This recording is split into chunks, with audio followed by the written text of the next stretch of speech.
Elliot Richardson there. We're staying, in fact, on the same line of questioning, if that's the right word, because Flo's with me here with the papers. I'm going to question you about what the papers are saying. Flo, lots of focus on that social unrest, a major standoff between the government and the main trade union.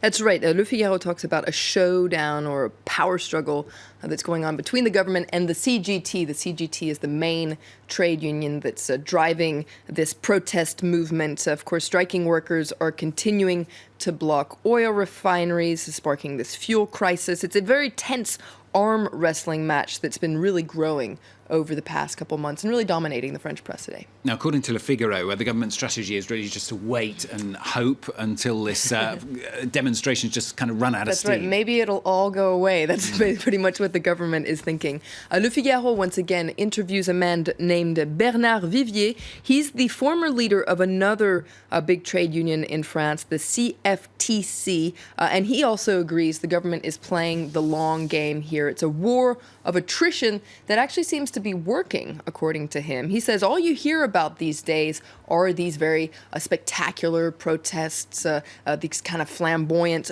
protests. You no longer hear about the petitions or the up all night movement that we talked a lot about, this grassroots political movement that really started in the wake of these demonstrations against this labor reform. There are fewer and fewer people actually taking to the streets to really demonstrate peacefully against this reform. So it does seem like it's kind of running out of steam, and that's exactly what the government hopes. It also hopes these kind of hardcore, impressive demonstrations will also run out of steam. But he warns that, even though the strategy is working, the days and the weeks to come are going to be very tense. Yeah, CGT won't be very pleased to hear that, will they? I mean, they're vowing to hold the course, even step up action. That's right. Let's take a look at Les Echos. That's the business paper here. You can see they're talking about how the CGT is digging into this strategy to block the economy. It's kind of a trap, though, according to Les Echos.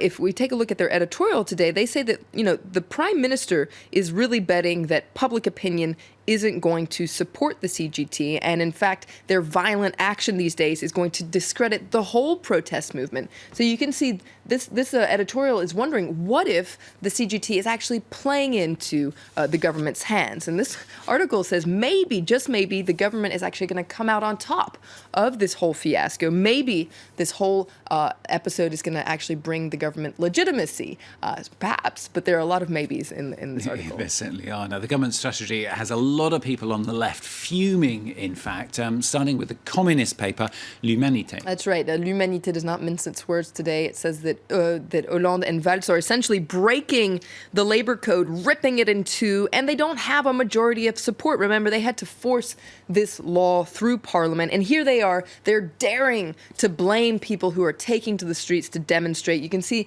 the headline here says, isolated. The government is isolated, and therefore it's lashing out against trade unions. This is a total provocation, according to L'Humanité. Maybe tense today, the situation could get a lot worse. That's right. Today and tomorrow there are strikes scheduled in the public sector, the railway sector, and the air traffic sector, so you can expect some travel chaos. You can see here the front page of Aujourd'hui en France, le Parisien. Are we going to a completely paralyzed situation in France? Very interesting poll today in Aujourd'hui en France, le Parisien, that points out that, the government is waiting for public opinion to turn its back on the protest movement, but for now, this strategy is not working. Essentially, a majority of French people blame the government for the current situation. 61% of people in this poll say that if the situation continues to deteriorate between now and the Euro Cup, which is starting just in a couple of weeks now in June, it will be the government's fault for, essentially trying to force this El Khomri law, this very controversial law, through Parliament. And what's interesting is this poll comes after another poll in March. This poll got a lot of attention. That pointed out that a majority of French people are actually against this law.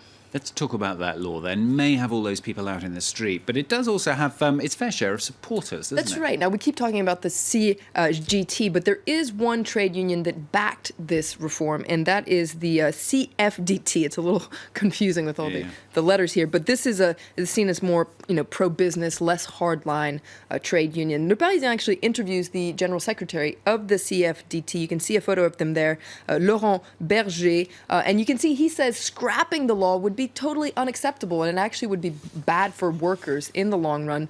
L'Opinion, the pro-business paper, agrees with this analysis. If we take a look at their front page, they're talking about the impossible withdrawal scenario. And why is that? Well, according to L'Opinion, the government's legacy is at stake with this law, so it's certainly not going to scrap the law. But what's really going on? You might be confused between what the government is saying and what trade unions are saying. Let's take a look at La Croix, which asks a question that a lot of people are wondering these days.